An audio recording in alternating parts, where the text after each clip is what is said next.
bag of salad in the supermarket costs about the same as a packet of seeds. One lasts a few days, the other can keep producing for months. And that little difference is exactly what this video is about, because most people are trying to survive the cost of living crisis by cutting back. Cut back on food, cut back on heating, cut back on going out, cut back on anything that makes life feel half decent. But there is another way to look at it. Instead of just needing more money, what if you slowly learned how to need less? Not by living miserably, not by going without, but by rebuilding the old skills that used to make ordinary people far more capable than most of us are today. Growing food, foraging, fishing, preserving, repairing, cooking from scratch. These are not dramatic end-of-the-world survival skills, they are normal life skills that most families used to have. And in the cost of living crisis, they matter again.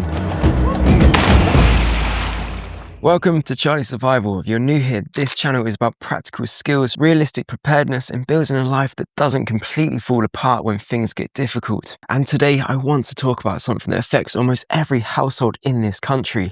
Money. The cost of living crisis isn't just a headline anymore. It's in that horrible feeling when you leave the supermarket with 2 small bags and somehow you spent 40 quid. And I think a lot of people feel trapped by it because the usual advice is always the same. Budget harder, cancel subscriptions, buy cheaper food, turn the heating down, stop spending money on anything enjoyable. And some of that is useful, but it's also depressing because it puts you in the constant defense position where life just gets smaller and smaller. What I've been thinking about more recently is this: what skills can actually make life cheaper? Not just one-off hacks, not little tricks to save 20p here and there, but skills that keep paying you back once you learn them. So in this video, I'm going to give you 5 old skills that can genuinely help you save money during the cost of living crisis. I'm not saying you'll replace your entire food shop with nettles and mackerel. You won't. I'm not saying you'll become self-sufficient overnight. You won't. But if you learn even 1 or 2 of these properly, you become a little less dependent on expensive systems. And that is where real resilience begins. Skill 1, growing simple food. The first skill is growing food, and I know what some people immediately think. I haven't got land, I haven't got a garden, I don't know what I'm doing. I tried it once and everything died. Fair enough, but food doesn't have to mean turning your garden into a farm. It can start with a windowsill. Herbs are probably the easiest entry point. Basil, parsley, chives, mint, rosemary. These are the things people buy in little plastic packets or pots from the supermarket.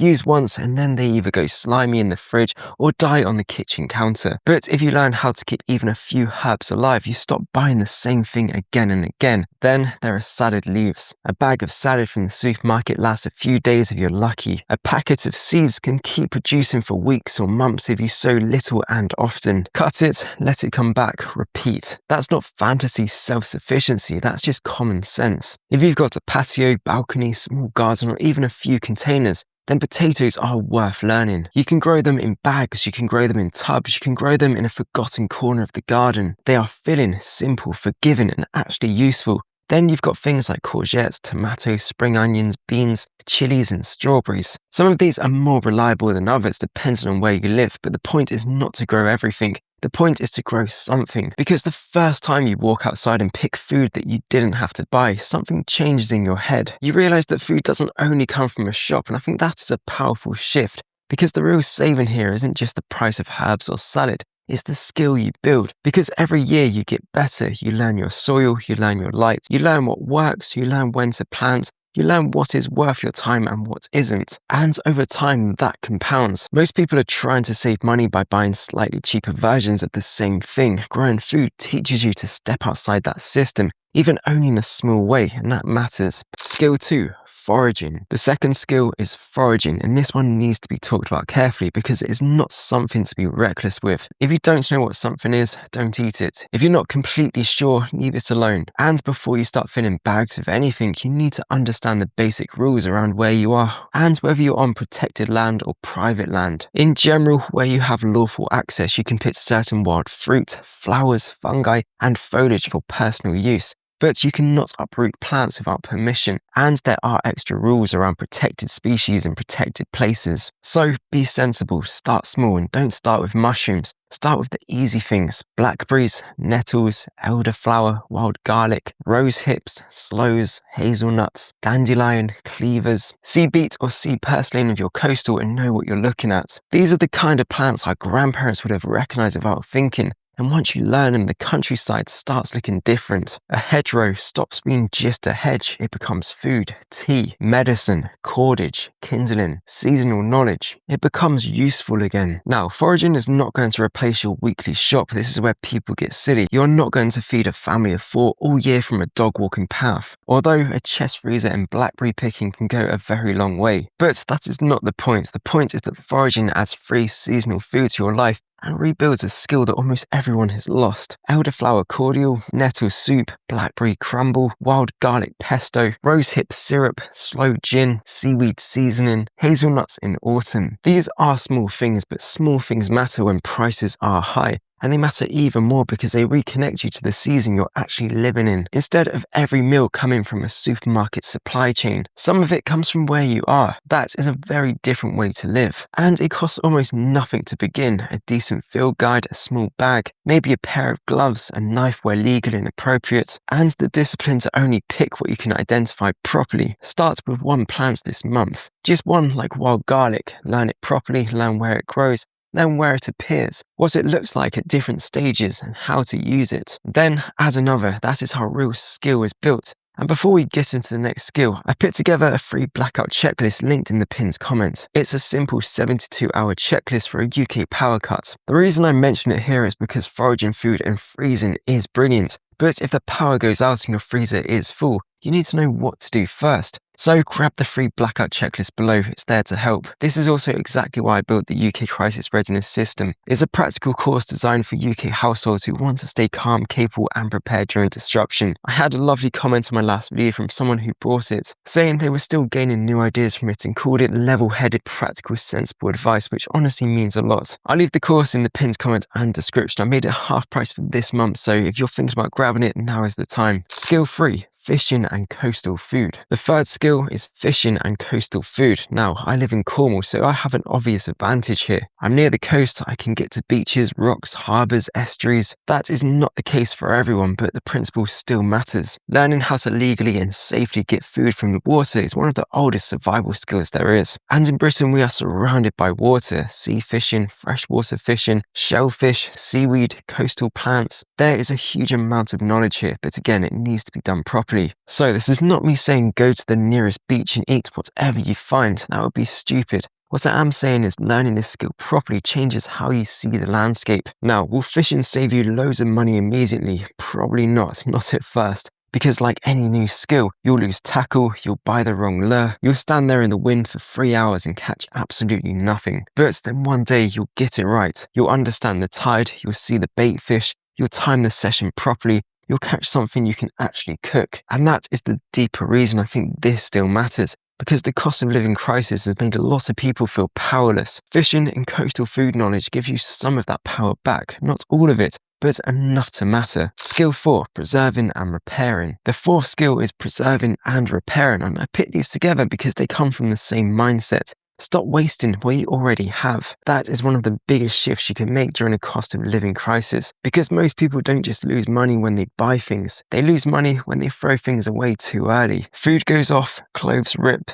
boots split, bags break. Leftovers sit in the fridge until they become suspicious. Vegetables go soft in the drawer. Bread goes moldy. A zip fails and suddenly a perfectly good jacket gets replaced. Preserving and repairing are the antidote to that, so let's start with preserving. Most households waste far more food than they think, and you don't need to become some traditional homesteader with shelves full of perfect jars to change that. You can start very simply. Freeze bread before it goes stale. Turn soft vegetables into soup. Make stock from bones and scraps. Pickle onions, cucumbers, beetroot, courgettes. Freeze portions properly. Dry herbs instead of letting them die on the windowsill. Make jam when fruit is cheap. Turn leftover roast meat into a pie or stew. This is not glamorous, but it saves real money and it gives you more food security because you're stretching the life out of what you already paid for. Then there is repairing. This might even be more overlooked. A basic sewing kit can save trousers, shirts, jackets, bags and outdoor gear. A patch kit can save a waterproof. A needle and thread can save a rucksack strap. And for the people who throw out blunt knives, learning to sharpen a knife saves replacing it. Learning basic bike maintenance saves trips to the shop. Learning how to look after your boots makes them last years longer. This is where survival and money saving overlap perfectly because the person who can repair things is harder to to exploit. They don't have to replace everything the moment it breaks. They can keep good kit alive, and that is a very old kind of wealth. Not flashy wealth, useful wealth, the kind that sits quietly in your hands. Skill 5, cooking from scratch.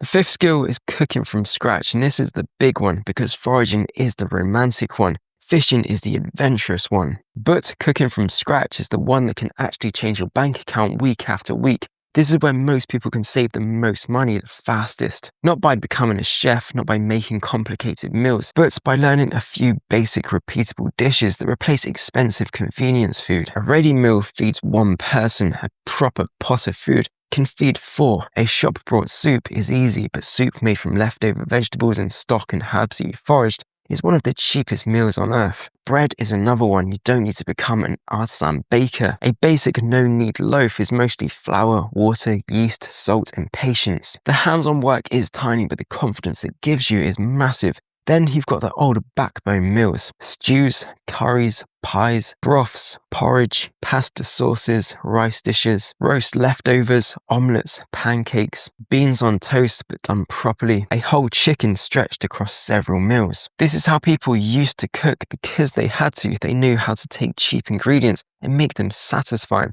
And I think a lot of people have lost that. We've been sold convenience as freedom, but sometimes convenience makes us dependent on packaging, dependent on ultra-processed food, dependent on prices we can't control, dependent on someone else doing the basic skill for us. Cooking from scratch gives us that back, and I think the best way to start is not to overhaul your whole life. Just pick one thing you currently buy ready-made and learn how to make it yourself. Do that once a week, then twice, then it becomes normal. And after a while, spending loads of money on something you can make better yourself starts to feel strange. That is when the skill has landed. And like I said, this is exactly why I built the UK crisis readiness system. Not because everyone needs to panic, but because most people don't need more fear. They need a system catered to their specific household. Food, water, energy, money, home resilience, everyday preparedness. The basics that make a household harder to knock over when things get difficult. This video is one small part of that bigger picture, and if you want to go through it properly step by step, I'll leave the link in the description, and remember, it's half price for this month. I think the cost of living crisis is reminding us of something uncomfortable. We gave away a lot of capability in exchange for convenience, and now that convenience is getting more expensive. So the answer isn't just to panic, it isn't just to complain, and it isn't to wait for things to get cheaper. The answer is to rebuild capability. If you want to carry on from this, I made a video on the 10 things to get before prices rise. It's on screen now. Click it and I'll see you over there.